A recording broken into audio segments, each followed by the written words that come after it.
Number ये lesson number 12th class के लिए इसमें हम आए हुए हैं न्यायपालिका से संघर्ष। ये लेसन नंबर 6 है जिसमें बतागा कि कांग्रेस को जो श्रीमती इंदिरा गांधी कांग्रेस की अध्यक्ष बनी 1975 में कैसे इमरजेंसी देश के अंदर लागू की, इसके क्या कारण थे, क्यों देश के अंदर इमरजेंसी लागू करनी पड़ी। तो अब है न्यायपालिका से संघर्ष। इस दौर में न्यायपालिका के साथ सरकार और शासक दल के बीच टकराव भी उत्पन्न हुआ। क्या आपको संसद और न्यायपालिका के बीच चले लंबे संघर्ष की चर्चा याद है? इस संबंध में आपने पिछले वर्ष पढ़ा था। इस क्रम में 3 संवैधानिक मुद्दे थे। क्या संसद को मौलिक अधिकारों में कटौती करने का अधिकार है? क्या सर्वोच्च न्यायालय ने निर्णय दिया कि संसद ऐसा नहीं कर सकती?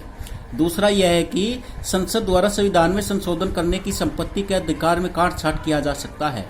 इस मुद्दे पर भी सर्वोच्च न्यायालय ने फैसला किया था कि संविधान में इस प्रकार के संशोधन नहीं कर सकती अधिकारों की कटौती की जाए। 1974 की रेल हड़ताल। यदि रेलगाड़ियां चलना बंद कर दे तो क्या होगा? 1 या 2 दिन तक नहीं बल्कि हफ्ते भर से अधिक समय तक रेलगाड़ियां न चले तो निश्चित ही बहुत से लोगों का आना जाना संभव नहीं हो पाएगा। लेकिन बात यह यहाँ तक सीमित नहीं रहेगी। देश की अर्थव्यवस्था रुक जाएगी क्योंकि रेलगाड़ियों के माध्यम से देश में एक स्थान से दूसरे स्थान के ज्यादातर ढुलाई होती है। क्या आप जानते हैं कि 1974 में ठीक ऐसी स्थिति पैदा हो गई थी? रेलवे कर्मचारियों के संघर्ष से संबंधित राष्ट्रीय समन्वय समिति ने जॉर्ज फर्नांडीज के नेतृत्व में रेलवे कर्मचारियों की एक राष्ट्रव्यापी हड़ताल का आह्वान किया। यह हड़ताल बोनस और सेवा से जुड़ी शर्तों के संबंध में अपनी मांगों को लेकर सरकार पर दबाव बनाने के लिए किया गया था। सरकार इन मांगों के विरुद्ध थी। ऐसे में भारत के एक सबसे बड़े सार्वजनिक उद्यम के कर्मचारी मई 1974 में हड़ताल पर चले गए। रेलवे कर्मचारियों की हड़ताल से मजदूरों के असंतोष को बढ़ावा मिला। इस हड़ताल से मजदूरों के अधिकार जैसे मुद्दे तो उठे ही, यह प्रश्न भी उठा कि आवश्यक सेवाओं से जुड़े हुए कर्मचारी अपनी मांगों को लेकर हड़ताल कर सकते हैं या नहीं। सरकार ने इस मांग को अवैधानिक करार दिया। सरकार ने हड़ताली कर्मचारियों की मांगों को मानने से इनकार कर दिया। उसने इसके कई नेताओं को गिरफ्तार किया और रेल लाइनों की सुरक्षा में सेना को तैनात कर दिया। ऐसे में 20 दिन के बाद यह हड़ताल बिना किसी समझौते से वापस ली गई। ये भी कारण है, रेलवे हड़ताल भी इमरजेंसी का कारण है। तीसरे, संसद ने यह कहते हुए संविधान में संशोधन किया कि वह नीति निर्देशक सिद्धांतों को प्रभावकारी बनाने के लिए मौलिक अधिकारों में भी कमी कर सकती है। लेकिन सर्वोच्च न्यायालय ने इस प्रावधान को भी निरस्त कर दिया। इससे सरकार और न्यायपालिका के बीच रिश्तों में तनाव उत्पन्न हो गया। आपको याद होगा कि यह संकट की परिणति केशवानंद भारती के प्रसिद्ध मुकदमे के तौर पर सामने आई। इस मामले में सर्वोच्च न्यायालय ने यह व्यवस्था दी कि संविधान का एक बुनियादी ढांचा है और संसद को इन ढांचागत विशेषताओं में संशोधन करने का अधिकार नहीं है। 2 और ऐसी बातें थी जिनसे न्यायपालिका और कार्यपालिका के रिश्ते में तनाव पनपा। 1973 में केशवानंद भारती के मुकदमे में सर्वोच्च न्यायालय द्वारा फैसला सुनाने के तुरंत बाद भारत के मुख्य न्यायाधीश का पद खाली हुआ। सर्वोच्च न्यायालय के सबसे वरिष्ठ न्यायाधीश को भारत का मुख्य न्यायाधीश बनाने की परंपरा चली आ रही थी। भारत का जो मुख्य न्यायाधीश बनता था वो सीनियरिटी के हिसाब से बनता था कि भाई जो सीनियर होता था उसी को सर्वोच्च न्यायालय का न्यायाधीश नियुक्त कर दिया जाता था। लेकिन 1973 में सरकार ने 3 वरिष्ठ न्यायाधीशों की अनदेखी करके न्यायमूर्ति A.N. रे को मुख्य न्यायाधीश नियुक्त कर दिया। ये कई बार क्वेश्चन आता कि किसको मुख्य न्यायाधीश नियुक्त किया था 1973 में? A.N. रे को। यह निर्णय राजनीतिक रूप से विवादास्पद बन गया क्योंकि सरकार द्वारा जिन 3 न्यायाधीशों की वरिष्ठता की अनदेखी की इस मामले में की गई, उन्होंने सरकार के इस कदम के खिलाफ फैसला दिया। ऐसे में संविधान की व्याख्या और राजनीतिक विचारधाराओं का बड़ी तेजी से घोलमेल हुआ।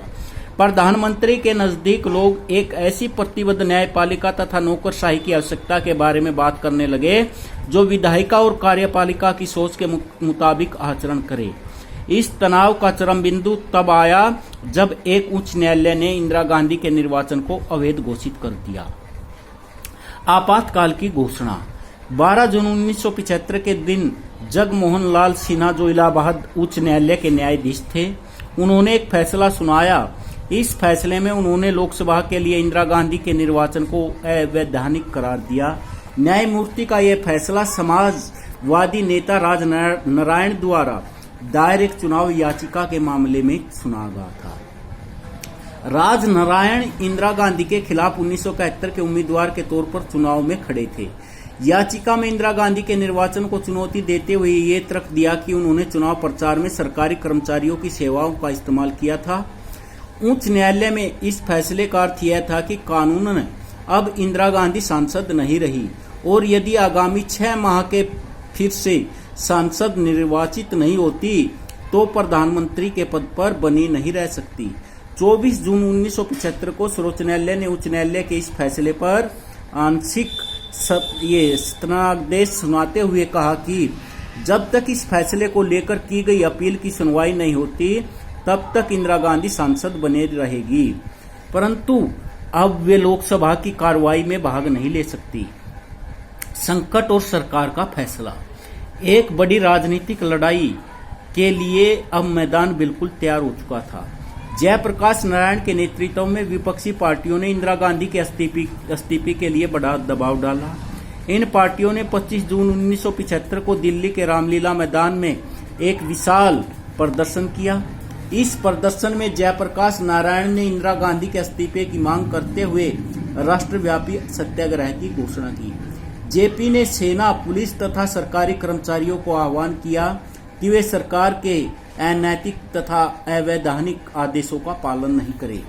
इससे भी सरकारी कामकाज के ठप हो जाने का अंदेशा उत्पन्न हो गया।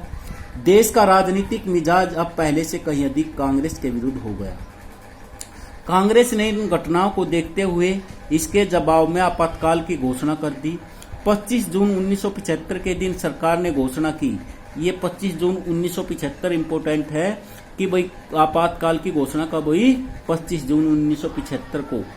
इसमें इसके तर्क के साथ उसने संविधान के अनुच्छेद 352 के द्वारा लागू कर दिया गया। इस अनुच्छेद के अंतर्गत यह प्रावधान किया गया कि बाहरी अथवा अंदरूनी गड़बड़ी की आशंका होने की स्थिति में सरकार आपातकाल लागू कर सकती है। सरकार के अनुसार यह गंभीर संकट की घड़ी थी और इस कारण आपातकाल की घोषणा आवश्यक की गई है। तकनीकी रूप से देखा जाए तो ऐसा करना सरकार की शक्तियों के दायरे में था, क्योंकि हमारे संविधान में सरकार को आपातकाल की स्थिति में विशेष शक्तियां प्रदान की गई हैं। आपातकाल की घोषणा के होते ही शक्तियों के विभाजन का संघीय ढांचा व्यवहारिक रूप से निष्प्रभावी हो जाता है और तमाम शक्तियां केंद्र सरकार के हाथ में चली आती हैं। दूसरे, सरकार को यह अधिकार होता कि ऐसी स्थिति में किसी एक अथवा सभी मौलिक अधिकारों पर रोक लगा सकती है अथवा उसमें कटौती कर सकती है।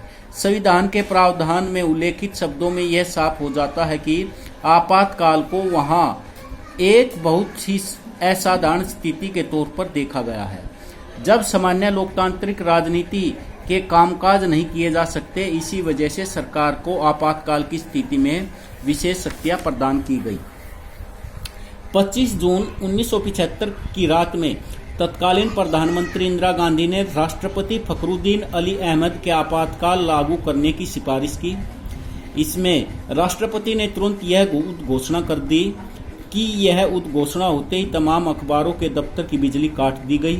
तड़के सवेरे बड़े पैमाने पर विपक्षी पार्टियों के नेताओं और कार्यकर्ताओं को गिरफ्तार किया गया।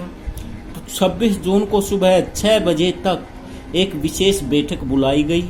उसमें मंत्रिमंडल इन बातों को जानकारी दी गई लेकिन तब तक बहुत कुछ घटित हो चुका था। परिणाम क्या, इसका क्या रिजल्ट निकला? सरकार के इस निर्णय से विरोध आंदोलन एक बार फिर से रुक गया। हड़तालों पर रोक लगा दी गई। अनेक विपक्षी नेताओं को गिरफ्तार करके उन्हें जेल में डाल दिया गया। राजनीतिक वातावरण में तनाव भरा एक गहरा सन्नाटा व्याप्त हो गया। आपातकालीन प्रावधानों के अंतर्गत प्राप्त अपनी शक्तियों को अमली जामा पहनाते हुए सरकार ने प्रेस की और रोक लगा दी। समाचार पत्रों से स्पष्ट कहा दिया गया कि कुछ भी छापने की अनुमति नहीं है।